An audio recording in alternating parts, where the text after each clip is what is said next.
Magandang balita naman para sa ating mga kababayan na may balak magpakasal. Nakatakda pong magbigay ng libreng kasal ang Pag-ibig Fund Naga sa 70 magkasintahan sa Araw ng Mga Puso. Ang ulat mula sa aming kasama si Grace Rifama Simando ng Radyo ng Bayan Naga. At dahil buwan na naman tayo ng mga puso, tulad ng taon po na nakagawi ang regalo ng Pag-ibig Fund sa lahat ng mga nagmamahalang couples na matagal nang nagsasama subalit hindi pa kasal. Sa Valentine's Day dito sa lungsod ng Naga ay mahigit sa 70 pares na mga sing-irog ang ikakasal sa pamamagitan ng mass wedding na sponsored by Pag-ibig Fund, Naga City Government at City Civil Registry Office.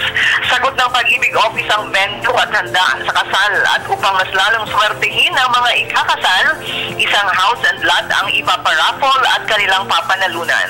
Ipinahayag ngayon ni Pag-ibig Fund Manager Susan Oropesa na ito'y taunang handog nila sa mga pamilya bilang simbolo na ang Pag-ibig Fund ay katuwang sa pagtatag ng isang masaya at buong mag-anak tungo sa matatag at maunlad na bansa.